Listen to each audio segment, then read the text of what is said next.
Olá a todos, estamos aqui, eu e o Nardi, para a gente fazer a leitura do relatório do TEP 11 do mês de maio.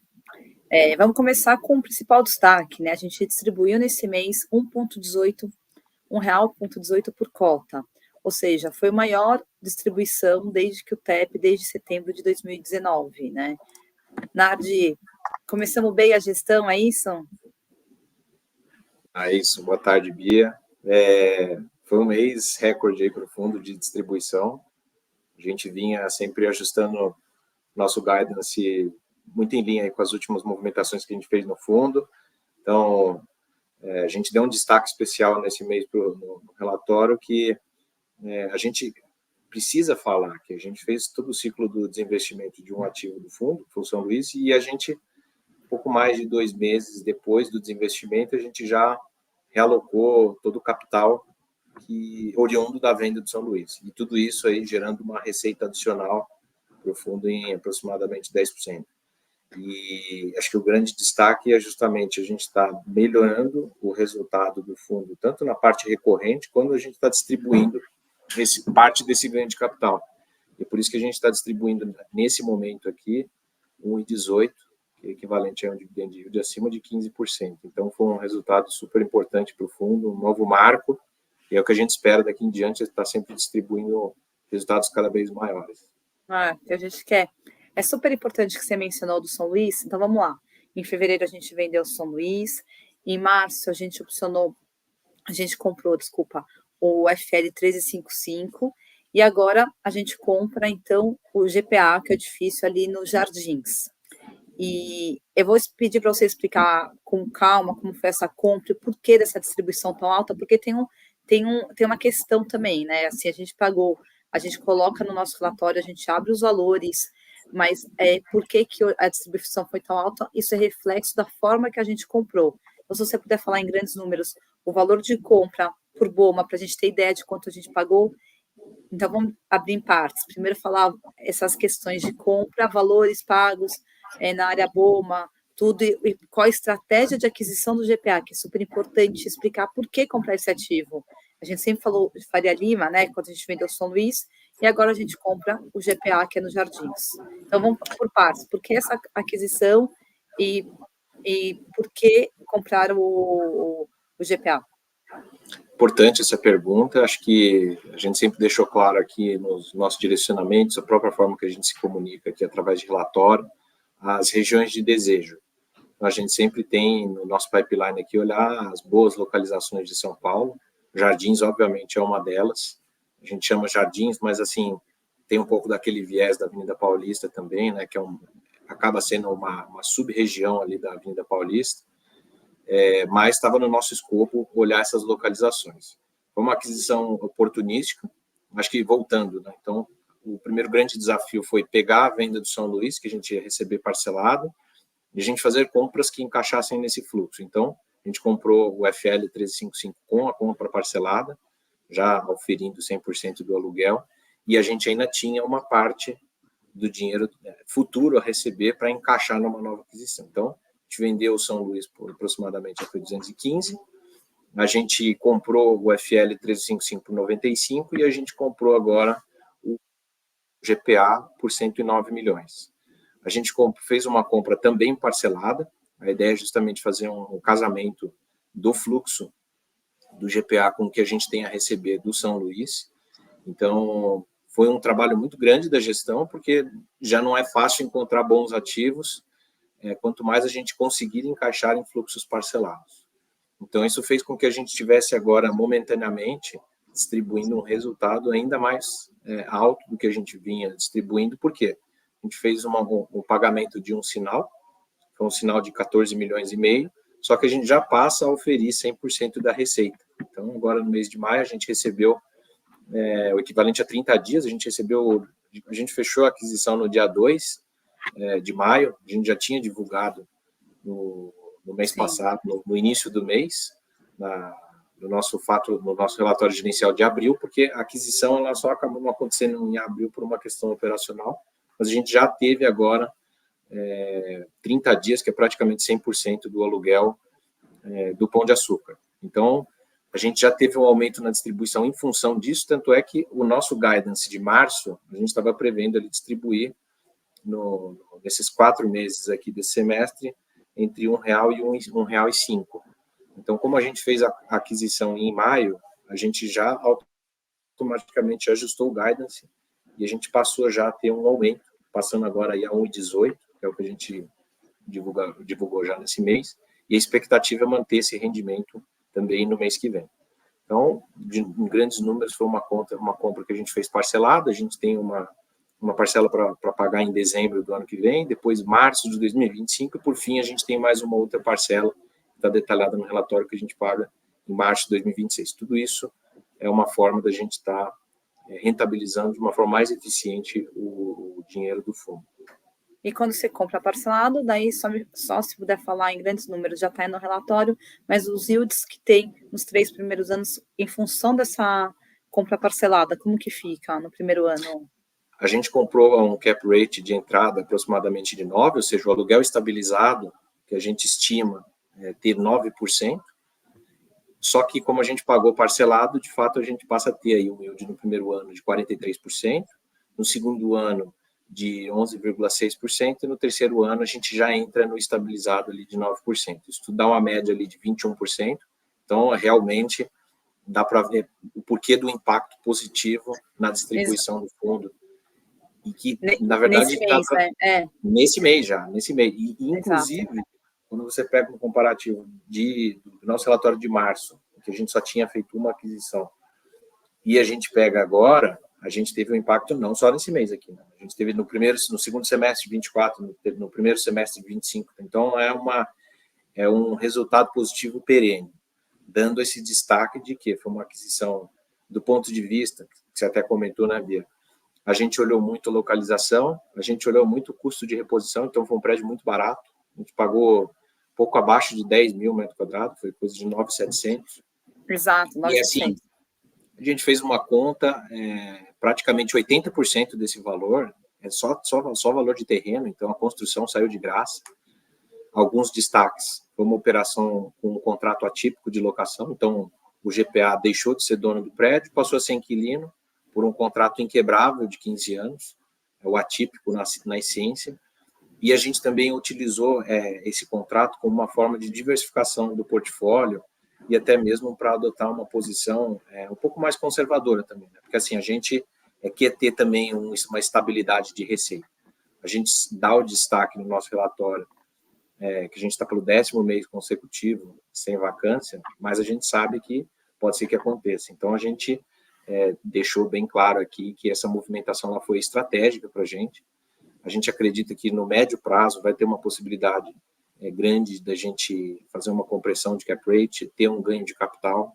Então, é algo que os cotistas podem esperar que a gente vai trabalhar nos próximos anos. Não, perfeito. E sempre surgiu, você até mencionou isso no começo, uma questão de conseguir repor a saída do São Luís. A gente até abre nesse relatório o quanto representava o condomínio São Luís na receita, que era em torno de 46%, e hoje, com a entrada do Faria Lima e do GPA, a gente tem um incremento de receita em relação ao que era o São Luís, né? Então teve um incremento em torno de 10%, e conseguiu distribuir a receita do fundo em vários ativos, não ficou tão concentrado como era anteriormente, né?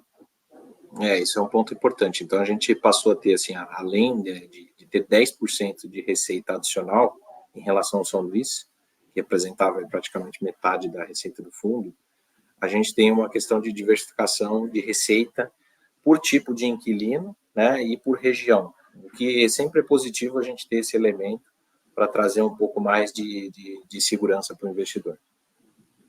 Nardi, agora vamos uma pergunta super importante. Todo mundo fala assim, a gente sabe que o 1,18 não é a gente quer, a gente vai batalhar para sempre ser acima de R$1 a distribuição, mas não é a realidade. Então, a gente sabe que a distribuição tem ainda esse ganho de capital do São Luís, como você mencionou, desse primeiro semestre, lembrando que a venda foi feita parcelada, então a gente vai distribuir dentro do limite que a gente pode distribuir, mas tem ainda pequenas parcelas no segundo semestre, tem mais 2 parcelas relevantes aí nos próximos anos. Então, o que será do tipo de distribuição do fundo sem considerar o incremento de ganho de capital?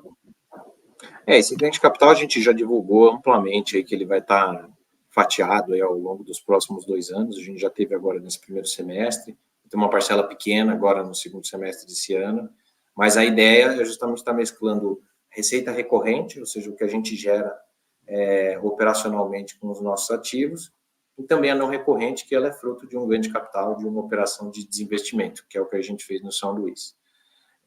A gente tem uma questão de que no segundo semestre, o nosso guidance, a gente passa, então, esse 1,18 ele cai para 0,78, só que é importante dizer de que muito antes disso, o fundo vinha distribuindo aí 0,64.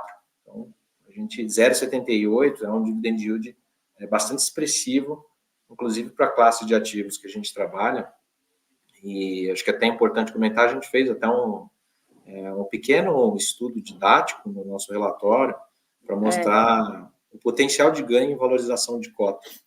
A gente fez um levantamento aqui que os fundos de laje corporativa eles distribuem, na média, 9,75% ao ano, e o TEP hoje, distribuindo no 18%, a gente está mais próximo de 16%. A gente sabe que tem um componente não recorrente que fez com que essa distribuição subisse. Ainda assim, se a gente chega e volta para 0,78, que já é uma distribuição acima do que a gente vinha distribuindo antes dessas movimentações, a gente fica com um dividend yield ali estimado de ser acima, quase 10,3%. O que isso quer dizer? Se o yield se a cota tendesse ao yield do mercado, a gente poderia ter uma valorização agora na cota ali de aproximadamente 4,75%. Então, além do dividend yield que o cotista vai receber no mês, dá para esperar uma valorização na cota por uma simples questão de ajuste. Né? Então, essa tabela que a gente montou ela é bem didática, porque o investidor ele pode olhar no nosso guidance o que a gente vai distribuir e quanto que isso remunera ao ano, dependendo do valor da cota. Só que no nosso guidance a gente também tem, por exemplo, no início de 2025, um aumento novamente na distribuição. Vai lá para 0,89 com a 0,90, que também já sobe expressivamente aí o valor do nosso dividend yield. Então, é mais uma forma aí do investidor estar avaliando as oportunidades. O que é importante dizer, acho de uma forma bem mais simples, a cota está sendo negociada abaixo. Então, assim, não existe só a distribuição de dividendos, existe também a valorização da cota que vai trazer um retorno maior para o investidor, né? Então, assim, o que a gente tem hoje, fechando o relatório do mês de maio, é uma oportunidade. Então, assim, olha, a cota está 2,6 abaixo do patrimonial. Então, tem espaço ainda para ganhar não só na distribuição, como na valorização da cota. E é claro que a gente quer passar o patrimonial. Então, assim, existe esse gap ainda, que aí se foram essa tabela que tem os cenários que você mencionou agora, né? Exato, acho que é basicamente isso. O resumo o fundo ele está barato para o que ele está distribuindo, tem um potencial de ganho para ser auferido, e também sempre deixando claro que a gente continua trabalhando aqui para aumentar o fundo, para a gente poder também aumentar o número de ativos do portfólio, e sempre com esse viés de melhoria do dividendo. Bom, eu acho que é importante a gente ir para os números finais do TEP do mês de maio. Não sei se tem mais algum ponto que você gostaria de falar, Nardi. Não, acho que a princípio foi importante a gente comentar sobre essa movimentação. Acho que dos outros parâmetros do fundo a gente continua sem vacância. Vacância financeira, a gente, na nossa projeção, ela vai abaixando, conforme a gente vai tendo umas quedas nos steps de carência de alguns contratos que a gente fechou. A dívida continua totalmente sob controle, uma dívida indexada IPCA está super baixo, então estamos com bons indicadores operacionais no fundo. Então vamos lá. Cota de mercado, fechamento, vamos lá? Bom, então, falando, a gente fechou o mês aqui com a cota 95,48. O valor de mercado do fundo aqui foi 403.113. A cota patrimonial, como a gente já comentou, 98,03, e com isso a gente tem um PVP de 0,97. A distribuição ela foi de 1,18, equivalente a um dividend yield de 15,88. A gente já teve um aumento em alguns parâmetros do fundo, tal como o Volt, que aumentou em função dessa compra do Pão de Açúcar, de um contrato de 15 anos, ou seja, ele subiu a média dos contratos do fundo. A gente teve um aumento na área BOMA por consequência, e a gente também teve um dado aqui interessante, né? A gente teve um crescimento, o fundo ele já vem tendo um crescimento grande na base de cotistas. Então, a gente fechou esse mês aqui com 29.083, que representou um aumento ali de pouco mais de 13% na base em relação ao mês passado. Então, tivemos aí 3.500 novos cotistas entrando no fundo só esse mês. Estamos bastante animados aí para poder chegar aí no 100 mil em breve. O que a gente espera é que se mantenham, né? Que acredite na gestão e seja perene, né? Só crescimento, né? E Bia, só um ponto importante, a gente está incluindo no relatório, a gente continua com a visão de que o mercado está em recuperação, não é um negócio que a gente fala que está simplesmente maravilhoso, mas a gente tem muita consciência de que os contratos que a gente tem dentro do fundo estão com uma grande possibilidade de reajuste em relação ao que está sendo transacionado no mercado. A gente teve mais uma renovação de contrato esse mês, assim como a gente teve mês passado, lá no Torre Sul. Então, a gente conseguiu aplicar um reajuste ali quase de 12% no contrato e mais uma extensão contratual por mais 4 anos. Então, tudo isso vai em linha com o que a gente tem divulgado aqui nos nossos relatórios. E continuamos com 0% de vacância, que é sempre bom mencionar. Bom, obrigada, Nardi. Só para deixar mais uma vez o nosso e-mail é ri@telos.com.br. A gente está à disposição para responder e tirar dúvida. Obrigada, Nardi. Obrigado, Bia.